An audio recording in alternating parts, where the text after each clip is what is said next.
Assalamualaikum warahmatullahi wabarakatuh. Di sini saya akan menyampaikan sedikit materi tentang sabar menurut perspektif tasawuf.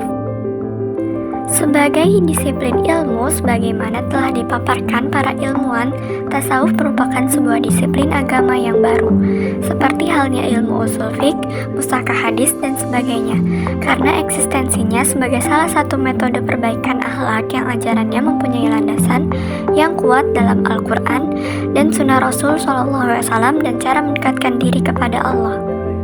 Sebagai unit dari ilmu tasawuf sendiri, yaitu tawakal dan sabar, yang mana kedua hal tersebut mempunyai peran yang sangat dominan dalam merealisasikan urgensi atau pendekatan kepada Allah, sehingga hal tersebut tidak pernah terlepas dari kehidupan keseharian manusia yang senantiasa mengabdikan dirinya kepada Allah. Meskipun demikian, keduanya itu dalam tatanan kehidupan itu sama, tapi diantaranya ada hak yang membedakan. Secara jelas, perbedaan tersebut tidak dapat ataupun sulit untuk dicermati, kecuali bila mana dalam mengetahuinya menggunakan hati nurani yang bersih. Kata as-sobru dalam bahasa Arab berarti al-habsu, yaitu belenggu, atau al-man'u, yaitu larangan. Jika ada yang mengatakan ana asabil, saya seorang penyabar, artinya saya membelenggu nafsuku atau saya melarang nafsuku. Sabar secara istilah terdapat beberapa pengertian, yang diantaranya adalah menurut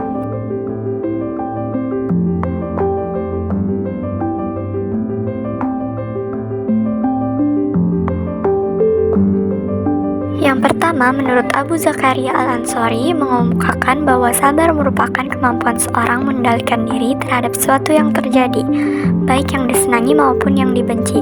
Yang kedua, menurut Qasim Junaidi, sabar adalah mengalihkan perhatian dari urusan dunia kepada urusan akhirat.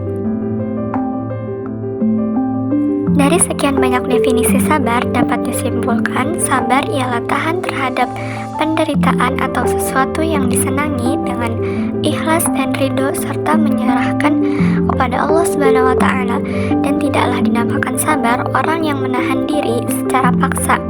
Tapi sabar yang sebenarnya ialah sabar dalam arti menyerah kepada Allah dengan lapang dada.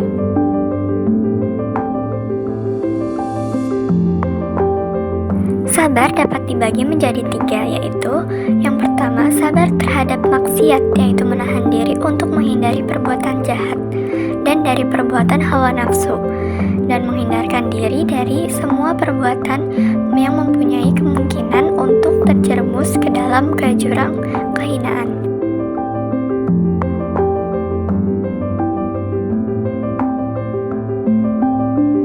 Yang kedua, sabar dalam menghadapi ibadah. Dasarnya ialah prinsip-prinsip Islam yang sudah lazim pelaksanaannya perlu latihan yang tekun dan terus-menerus. Seperti latihan sholat ini merupakan kewajiban yang memerlukan kesabaran. Yang ketiga, sabar dalam menahan diri dari kemunduran, yaitu dari surut ke belakang dan tetap berusaha untuk mempertahankan sesuatu yang telah diyakininya, misalnya pada saat membela kebenaran.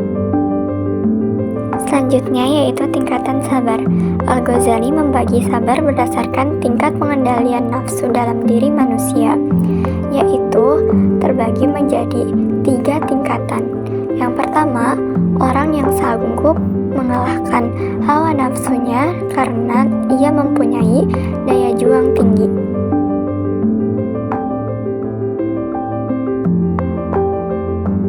Kedua, orang yang kalah oleh hawa nafsunya. Ia telah mencoba bertahan atas dorongan hawa nafsunya, tapi karena kesabarannya lemah, maka ia kalah. Yang ketiga, orang yang mempunyai daya tahan terhadap dorongan nafsu, tapi suatu ketika kalah karena besarnya dorongan nafsu. Meskipun demikian, ia bangun lagi dan terus bertahan dengan sabar atas dorongan nafsu tersebut.